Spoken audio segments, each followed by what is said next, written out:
There are a lot of defenders in Rainbow Six Siege, but most of them are unbalanced. So today I'll be going over one change I'd make for every Siege operator. The first of which is Sentry. I think one thing Sentry lacks is good primary weapons, so getting rid of the Commando and getting a better primary SMG would be amazing. Even if you didn't want to get rid of the Commando, just adding more options for not only the primary but secondary loadout options would make Sentry a much better operator to play for most people. Next up is Smoke. I think one change that they made to Smoke that they really need to revert is that he needs his deployable shield back. Having Smoke without a deployable shield is really tough to play because you don't have safety to throw his canisters a lot of the time, and with deployable shields combined with ADSs not being super meta anymore, I think this wouldn't break the game or make him too much better, making it a fair balancing change in the end. Somebody else who needs a fair balancing change is his SAS brother, which is Mute. I think the one thing that sucks about Mute is that when you have a Mute jammer on a wall, a lot of the times the aces or thermites can just be put on the side of the wall to counter the Mute jammer, and I don't think this should be the case. Whether it be increasing the radius or changing the mechanic of the Mute jammer doesn't really matter to me, but I think that's way too easy of a counter for them being able to breach open the wall just the same.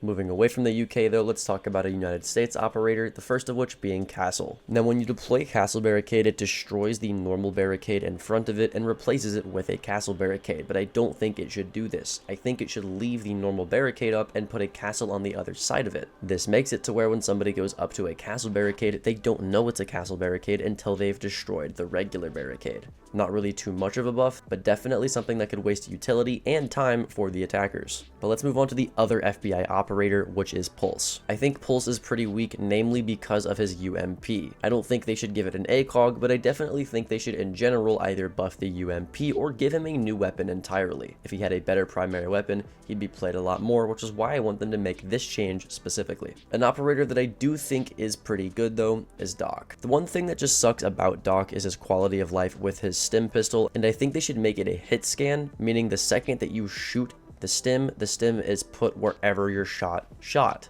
So there's no travel time for the stim, making it to where you will miss a lot less stims in the long run. Speaking of healing operators, let's move on to Rook. One thing that sucks about Rook players is the downtime between Rooks spawning in and them actually putting down their armor. As a Rook player, you should be putting it down instantaneously, so what if the game just did this for you? What if the second that you spawned in, your character placed his Rook armor at his feet? It would make it to where if people needed to go AFK, they could still play Rook and provide value, while also making it to where your terrible teammates didn't hold on to Rook armor by the time that you were across the map. A win-win in my book. Speaking of win-wins, let's go over to our next operator, who is Capcan. I think one impactful change they can make to Capcan is making the placement of his traps a lot quieter. A lot of the times, especially in higher elo, people will hear your Capcan traps immediately when you place them, making him lose the element of surprise a lot of the times, which makes him less useful. I will say he is one of the stronger operators in the game, so is this really necessary? Not really, but still a change I'd make nonetheless. Moving on to his Russian Lord, let's talk about Tachanka. Tachanka right now is pretty weak, and honestly, he always has been. But one thing they could do to make him stronger is putting his fire as an underbarrel gadget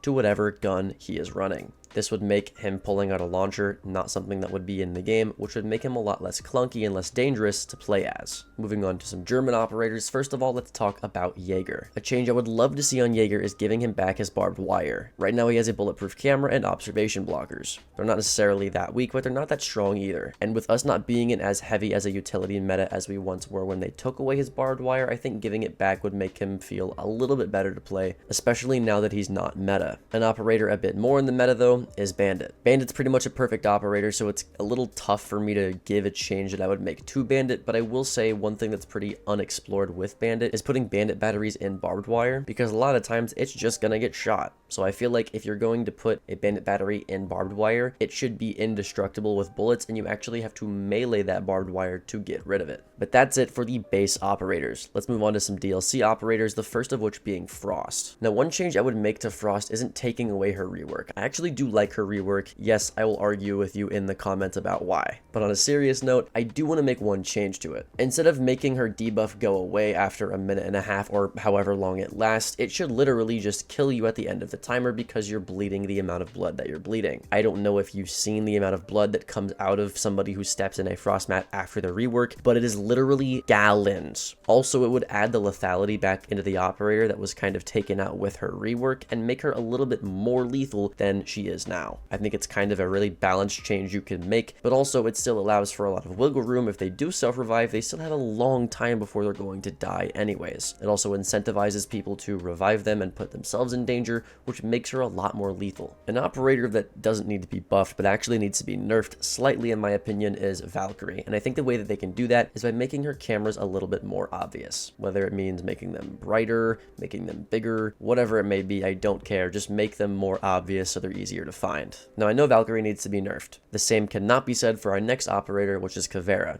Kavera needs a huge buff, and I think the first thing that they can do to make her buffed is making her footsteps when her ability is active literally silent. Her ability is literally called the silent step, and her steps are not silent. Her ability is useless, her primary guns suck, so I think at the very least they could make her ability do what it says it's supposed to do. Next up is Echo. I think one thing that really sucks about playing Echo is every time you want to move your drone, you have to drop it on the floor and then move it, which puts it at risk a lot of the times. Especially now that they're not invisible, making sure that your Echo cameras don't die is a very, very high priority thing as an Echo player. To counter this and make Echo feel a lot better to play while also not making him too broken, I think they should make it to where when you stick to a ceiling, you can drive your Echo drone around. It seems like a crazy change, I know, but if you get stunned by an Echo drone and it's driving on the ceiling, you can actually shoot it a bit easier than if it were to drop in front of your face. It may seem counterintuitive, but I do think it's a balanced change nonetheless. Another operator that needs a slight buff in terms of their gadget is Mira. Mira, I think, is a bit undertuned right now, and I think they need to make it to where you can't punch her Miras and break the glass. I think that's stupid. I think it's a lot thicker than glasses that are like on bulletproof cameras or Maestro glasses, so it makes sense for them not to be meleeed, and because Ash and Callie can both counter this operator, you really should not be able to melee this mirror in my opinion. An operator that might be a little bit overtuned is Legion. I don't really think he needs a nerf or a buff, but more of a quality of life change. I think as Legion you should spawn in with just a bit more mines in your pocket, that way you can cover more area, and you'll be able to run without having to worry about all the areas on site being covered before you leave. He wouldn't be getting any more mines, and he wouldn't be spawning in with all of his mines. He would just be spawning in with an extra 1 or 2, and he would only have to recharge a few of them instead of at the very end of the round having one more he needs to recharge still. Speaking of trap operators, next let's go over Ella. Ella is really, really weak, so you should either buff her stun and make it do more, or in my opinion, just give her a 4th mine. A lot of the times her mines don't do much even when they do get hit, so giving her an extra one I don't think would hurt her at all. Someone who definitely needs to be nerfed instead of buffed though is Vigil. He doesn't really need to be nerfed, but the Boss G does. So I think the one thing they can do to the Boss G is just take away its ACOG. It would make Vigil a lot more fair to play. Let's move on from an information denial op and onto an information op. For Maestro, one thing that does suck is the overheat mechanic on his cameras, and I think just making it to where it takes a little bit more to reach that overheat would be a nice quality of life change for Maestro. He's already a pretty balanced operator though, so coming up with a change that, you know, is better than what I just said was a little bit hard for me. A change that I have absolutely zero doubt about is the change that I have for Alibi. Now the issue with Alibi is that if you have a skin on, they know you're not an Alibi clone, because your clones don't put on your skins. So that's the change I think they should make. I think Alibi clones should wear whatever you're wearing. Not only would your Alibi clones get shot more because people aren't used to that, but also you wouldn't get shot as much because people would think that you are a clone even though you have a skin on. It would make Alibi a lot more useful, as she isn't that useful right now. Somebody who is a lot more useful though is Clash. I think Clash is pretty annoying, and the fact that she's able to do so much and be so safe while still being able to move kinda sucks. So here's what I think they should do. I think they should make it to where Clash can't shock people unless she stands still. When she's standing still, she can shock people, and if they gave her a little bit more shock to compensate for this nerf, I think it would make sense, but I also think just this change in general makes more sense with her playstyle, as when you are shocking people, standing still is usually what you're doing anyways. An operator much more balanced than Clash though is Cade. One thing that sucks about playing Cade, whether it be you tricking a hatch or tricking a wall, is that whenever you actually whip out your Cade claw in your hands and activate it, it makes a lot of noise, allowing anybody with EMPs or a Thatcher player to know, hey, I'm about to trick this. So making his Electro Claw a little bit quieter when you whip it out from your inventory would be amazing. Instead of an operator that gives information though, let's talk about one that takes information away, which is Mozzie. One thing that's cool about Mozzie that they added recently is they gave him impact grenades. This makes it to where he's easier to roam with, and it gives you more rotation options on the roam. The only issue is that he also brings a nitro cell, so nobody's going to bring impact grenades, essentially making this change useless. So if you want to be able to make him easier to roam with and give him rotations while also allowing him to bring a nitro cell, I think they should take away his impact grenades and give him his super shorty back. He'd get the best of both worlds while still being able to bring a nitro cell. Somebody with an even better loadout than that though is Warden. One change, quality of life wise, that I think they could give to Warden is make it to where you don't have to sit still to actually use his goggles. Especially if there is a glass on the enemy team, swinging as Warden trying to deny a smoke, which is the only job you really have, is pretty much useless and a death trap because swinging makes it to where you can't actually see anything. But if that wasn't the case, Warden would be a lot better. Somebody who is already pretty good though is Goyo. I think one thing that sucks about going against Goyo was that if he has multiple Goyos on one door, you're essentially going to have to be waiting there for over half the round for the Goyo fire to stop. I think his Goyo canisters last too long, with each canister lasting 20 seconds each, allowing him to waste 180 seconds, which is over half the round by the way, with just Goyo fire. That should not be the case, so I think they should make his traps last 15 seconds instead of 20. Moving on to Wamai, I think Wamai is in need of a buff when it comes to its gadget, so I think they should give him one more disc, and I think they should make the recharge rate a little bit faster on his discs, allowing him to hold an area more effectively and make it to where he can catch more utility in general. An operator even weaker than Wamai though is Oryx. One thing that sucks about Oryx is when you Rima dash into a soft surface, you lose health, but you bring a Bailiff, making it to where you never really use this ability ever, unless of course it's to traverse the map. I don't think that this should be the case for Oryx, as that's a big part of his kit that is pretty underutilized. So what I think they should do is any health lost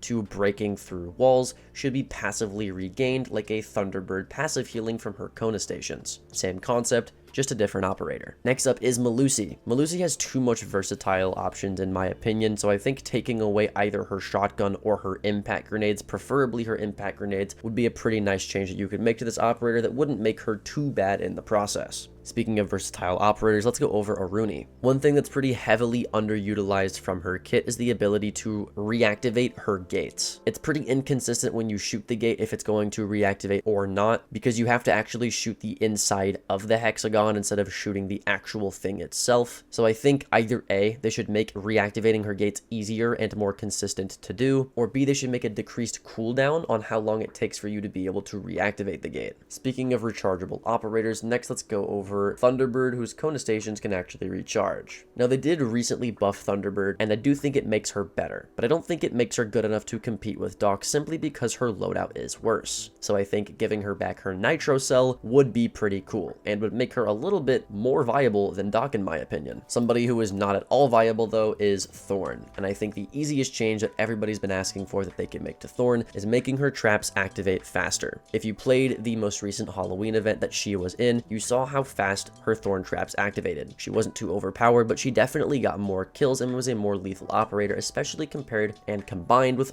other traps in the game. So we know it's viable and we know it's not too overpowered. Ubisoft just needs to do it at this point, and that's for the simple fact that she is just so weak. Somebody who is not weak at all though is Azami. Azami I think is too versatile, so something needs to be taken away from her in my opinion, and I think they could do that by taking away her impact grenades and giving her a different secondary utility. I don't care what it is, but the fact that Azamis can impact trick their own barricades and not break their barricades to kill things like Hibana pellets is kind of stupid, as there aren't really many counters to her in the first place. The same cannot be said for the next operator on this list, which is Solus. I'm going to say the same thing for Solus that I said about IQ in my previous video when I did the attacker version of this video, and that is that they should be able to let her have her gadget out with her guns out. It would make her more lethal, and then an operator that isn't lethal enough at all right now, this just makes sense. An operator that's way more lethal though is Fenrir. One thing that sucks about Fenrir going against him is you never quite know where his traps are going to be, so I think to make this a little bit easier for attackers, you should be able to place his mines but not throw them. Kind of like you're able to place Melusi Banshees but not throw them either. This would make him a lot easier to go against and make him a bit more counterable than he already is. Although I will say compared to how he used to be, he is pretty balanced. The same exact thing can be said for our next defender, which is Tubarao. Tubby is a pretty good operator but has one glaring annoying weakness. The fact that he can freeze his teammates' gadgets, especially really lethal ones like Capcan traps or nitro cells. Here's my opinion. You shouldn't be able to do that. A lot of the times I'll have a nitro prepped below a surface or one that I'm about to throw, and then